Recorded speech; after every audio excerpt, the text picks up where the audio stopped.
Bismillahirrahmanirrahim. Assalamualaikum warahmatullahi wabarakatuh.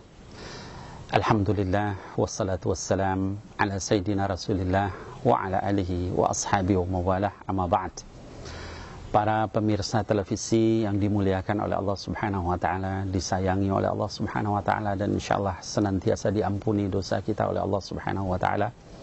Alhamdulillah, jumpa kembali kita di dalam kajian buku saya The Islam Way, yang kali ini kita akan membahas tema berkaitan dengan Islam and Punishment, atau Islam dan hukuman yang diberikan oleh Allah Subhanahu wa taala.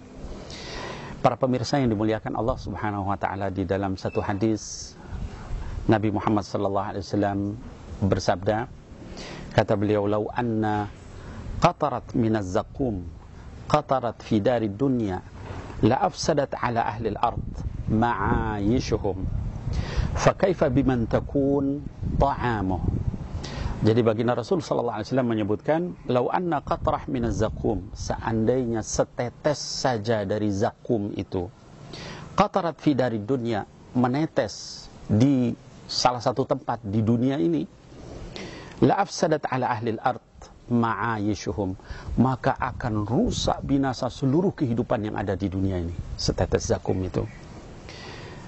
Fakaifa biman takun ta'amuh, maka bagaimana kalau misalnya zakum itu menjadi makanan rutin bagi seseorang. Hadis ini diriwayatkan oleh Imam At-Tirmidzi di dalam sunannya, juz yang ke-7 halaman 307 dan 308. Kemudian juga oleh Imam Ibnu Majah di dalam sunannya, juz yang kedua halaman 1446. Dan juga di dalam riwayat Imam Ahmad di dalam musnadnya, juz yang pertama halaman 301 dan 338. Hadis ini sahih. Para pemirsa televisi yang seluruhnya berada di dalam kasih sayang Allah Subhanahu wa taala, kalau kita melihat dalam bahasa Arab, kata zakum ini asal katanya dari kata zakama, ya. Zakama ditulis dengan zai, qaf dan mim, artinya adalah menelan. Kalau dikatakan tazakkama, itu maknanya adalah makan atau minum dengan sangat cepat, ya. Kemudian kalau dikatakan az-zakmah, itu artinya makan sekali telan, ya. Kalau kita melihat hadis ini, banyak di dalam Al-Quran ayat-ayat yang menjelaskan atau menerangkan tentang zakum. Salah satunya misalnya kata Allah Subhanahu wa taala di dalam surat As-Saffat ayat ke-63 sampai 65, bahwa Allah menjadikan zakum itu bagi orang-orang yang berdosa, kata Allah Subhanahu wa taala. Dan dia pohon yang keluar dari kerak neraka jahanam, ya. Dalam surat yang lain kata Allah Subhanahu wa taala, jadi dia zakum itu, ya, di dalam surat Al-Waqiah ayat ke-51 sampai 53, itu diberi makan dari zakum yang buahnya itu seperti kepala-kepala setan. Na'udzubillah, na'udzubillah, ya, kita mengerikan sekali, ya. Ayat ini menjelaskan betapa mengerikannya makanan orang yang berdosa. Para pemirsa yang dimuliakan oleh Allah Subhanahu wa taala, ayat ini dan juga hadis-hadis tadi ini menjelaskan kepada kita untuk senantiasa komitmen dengan hukum Allah, komitmen dengan aturan Allah, supaya kita terhindar dari hal-hal yang seperti tadi. Kita melihat misalnya di dalam hadis yang lain, Rasulullah SAW menyebutkan bahwa orang yang paling ringan siksanya di neraka itu adalah orang yang diberikan tali sandal dari api neraka, dipasangkan di kakinya, menggelegak otaknya saking panasnya. Lalu dia berkata, "Ya Allah, tidak ada siksaan lebih keras dari saya." Padahal itu adalah siksaan yang paling ringan. Kalau yang paling ringan sudah seperti itu, maka bagaimana yang paling berat? Di dalam ayat yang lain misalnya Allah menyebutkan tentang neraka di surat Al-Furqan, dilemparkan mereka makanan dayiqan, dari suatu tempat yang sangat sempit, da'u hunalika thubura, sehingga mereka baru dilempar di tempat sempit itu aja berkata, "Kami ingin binasa saja ya Allah, mati saja lebih baik daripada disiksa seperti ini." Itu belum sampai ke jahanamnya. Dalam satu hadis dikatakan, ya, pernah suatu ketika Nabi Muhammad SAW sedang duduk bersama para sahabat, lalu kemudian terdengar suara menggemuruh. Lalu sahabat bilang, "Ya Rasulullah, itu suara apa?" Kata Nabi SAW, "Apa kalian mendengarnya?" "Naam," kata mereka. Itu adalah batu yang dilemparkan ke neraka jahanam. Setelah 70 tahun baru sampai ke dasarnya, terdengar suara itu.